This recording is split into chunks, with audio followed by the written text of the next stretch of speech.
por que Jesus, o Filho de Deus, se entregou à morte na cruz. Neste vídeo, vamos revelar os segredos ocultos, os detalhes chocantes e as verdades impactantes por trás do sacrifício que mudou o curso da história.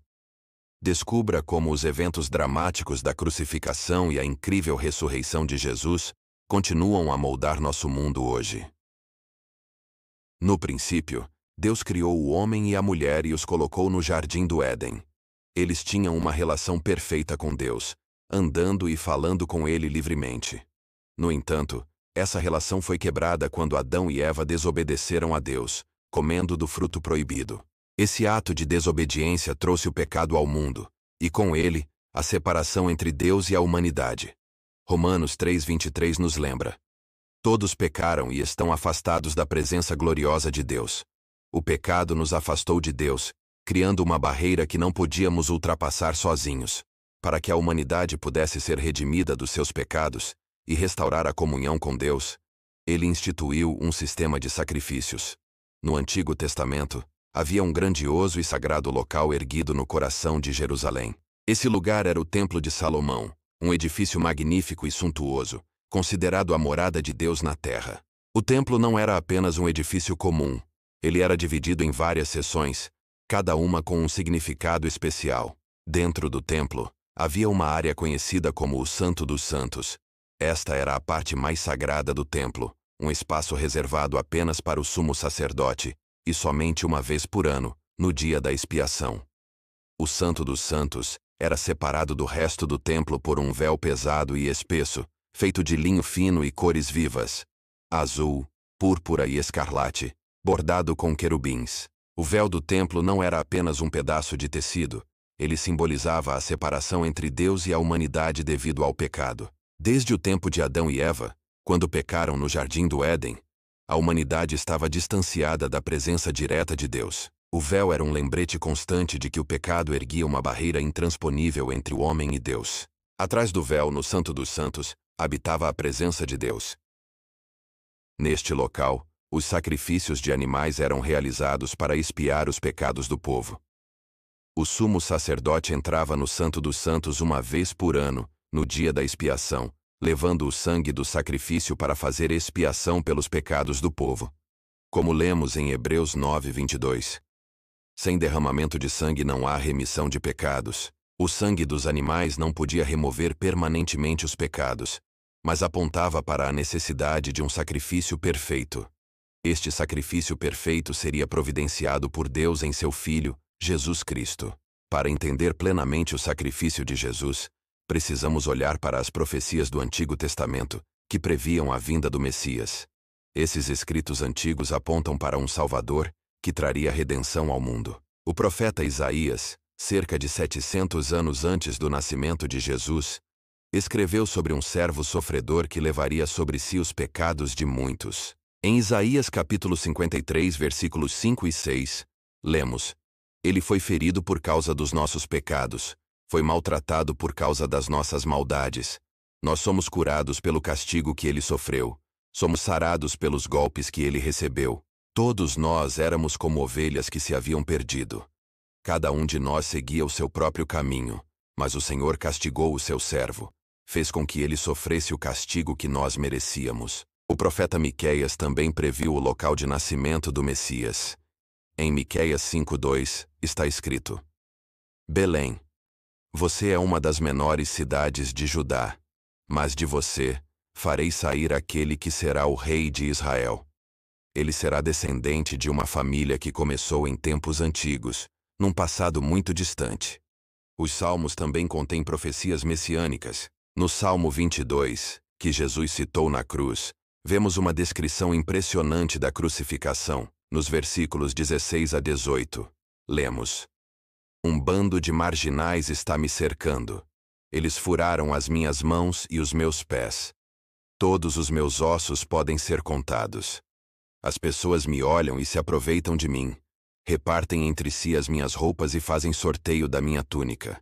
Todas essas profecias apontam para um Salvador, um Messias que traria redenção e estabeleceria uma nova aliança entre Deus e a humanidade. O ministério de Jesus Foi marcado por ensinamentos profundos e milagres poderosos que revelaram seu poder divino e amor incondicional pela humanidade. Em seus ensinamentos, Jesus proclamou as bem-aventuranças e ensinou sobre o reino de Deus. No Sermão da Montanha, ele ensinou sobre o amor ao próximo, o perdão, a humildade e a justiça. Além de seus ensinamentos, Jesus realizou muitos milagres, demonstrando seu poder sobre a natureza, a doença e até mesmo sobre a morte. Ele curou os doentes, restaurou a visão aos cegos e ressuscitou os mortos. Em João 6,35, Jesus diz: Eu sou o pão da vida. Aquele que vem a mim não terá fome, e quem crê em mim nunca terá sede.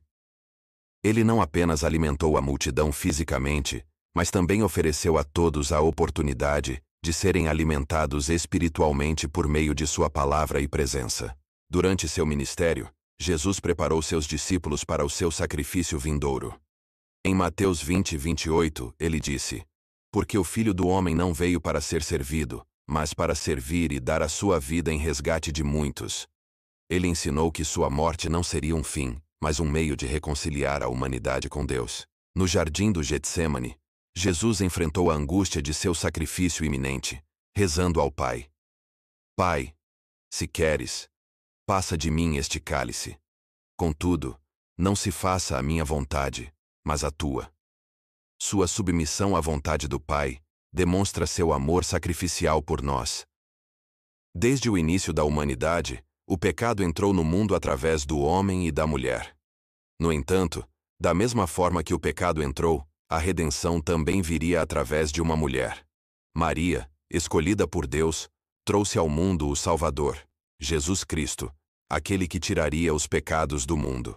O anjo Gabriel anunciou a Maria que ela daria à luz ao Filho de Deus. Em Lucas 1:38, Maria respondeu: Sou a serva do Senhor, que aconteça comigo conforme a tua palavra. Através de Maria, a promessa de redenção começou a se cumprir. Quando falamos sobre o sacrifício de Jesus, muitas vezes ele é descrito como o Cordeiro de Deus. Este título carrega um profundo significado teológico, revelando a natureza sacrificial de sua morte. Em João 1:29, João Batista vê Jesus se aproximando e declara: Eis o Cordeiro de Deus, que tira o pecado do mundo. Essa afirmação conecta Jesus diretamente aos sacrifícios do Antigo Testamento, onde cordeiros eram sacrificados como uma oferta pelo pecado. O sangue do cordeiro era derramado como um símbolo de purificação e perdão. Isaías profetizou sobre o servo sofredor, descrevendo-o como um cordeiro levado ao matadouro. Isaías 53:7 diz: Ele foi oprimido e afligido, mas não abriu a sua boca. Como um cordeiro, foi levado ao matadouro, e como uma ovelha muda perante os seus tosquiadores, ele não abriu a sua boca. Este versículo aponta diretamente para Jesus, que voluntariamente se submeteu ao sacrifício para expiar nossos pecados. Assim como os sacrifícios do Antigo Testamento apontavam para a necessidade de um sacrifício perfeito e definitivo, Jesus se ofereceu como o Cordeiro de Deus que tira o pecado do mundo. A prisão de Jesus foi um evento crucial que marcou o caminho para seu sacrifício na cruz. Ele foi traído por Judas Iscariotes, um de seus próprios discípulos, que o identificou aos soldados romanos com um beijo. Nos jardins do Getsêmani, Jesus foi confrontado pelos soldados romanos e pelos guardas do templo.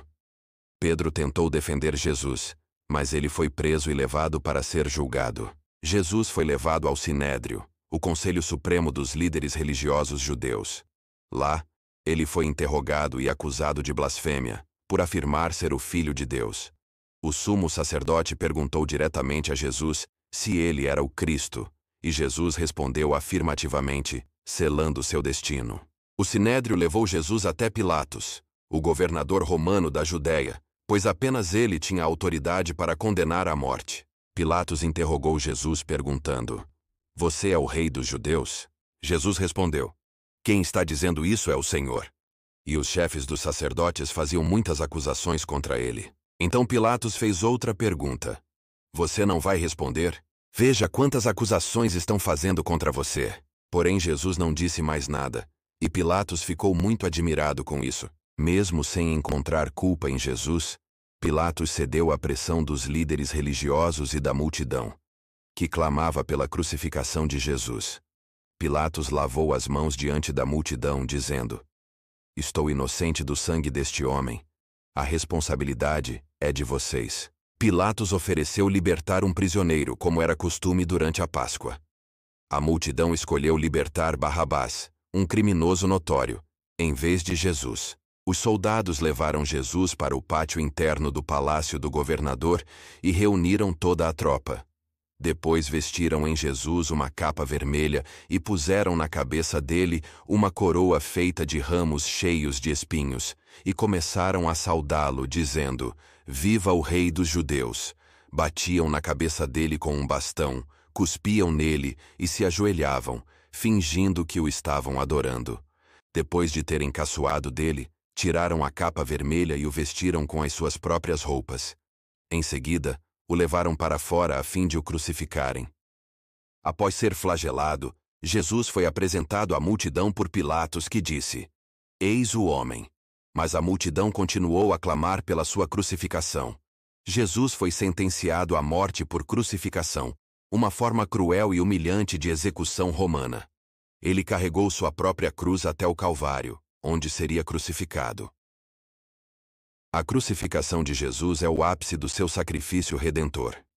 Ele foi levado ao Calvário, onde foi pregado em uma cruz pelos soldados romanos às 9 horas da manhã. A crucificação era uma forma brutal de execução romana, destinada a infligir dor intensa e humilhação pública. Jesus, o Filho de Deus, suportou essa tortura por amor à humanidade. Enquanto Jesus estava na cruz, os soldados romanos lançaram sortes para decidir quem ficaria com suas vestes. Este foi um cumprimento da profecia em Salmos 22. Jesus foi crucificado entre dois criminosos. Um deles reconheceu sua inocência e recebeu promessa de salvação. Os que passavam por ali caçoavam dele, balançavam a cabeça e o insultavam assim: Ei, você que disse que era capaz de destruir o templo e tornar a construí-lo em 3 dias, pois desça da cruz e salve-se a si mesmo. Os chefes dos sacerdotes e os mestres da lei também caçoavam dele, dizendo: Ele salvou os outros, mas não pode salvar a si mesmo. Nos momentos finais de sua vida, Jesus mostrou compaixão por sua mãe, Maria, e pelo discípulo amado, João. Ele os confiou um ao outro. Por volta do meio-dia, as trevas cobriram toda a terra até cerca das 3 da tarde. Este era o momento mais sombrio da crucificação, onde Jesus carregava sobre si todo o pecado da humanidade. Jesus clamou em alta voz: Deus meu, por que me desamparaste? Nesse momento, Jesus sentiu a separação de Deus, pois ele carregava todo o pecado do mundo, e Deus não pode olhar para o pecado. Com seu último suspiro, Jesus declarou: Está consumado. E, inclinando a cabeça, entregou seu espírito. Sua missão estava cumprida. A terra estremeceu. E o véu que separava o Santo dos Santos no templo se rasgou, indicando que o ser humano estava novamente ligado a Deus por meio de Jesus. A partir desse momento, não havia mais necessidade de sacrifícios. Ele é o caminho, a verdade e a vida.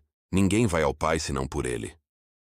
A ressurreição de Jesus é o evento central da fé cristã, revelando sua vitória sobre a morte e a confirmação de sua divindade.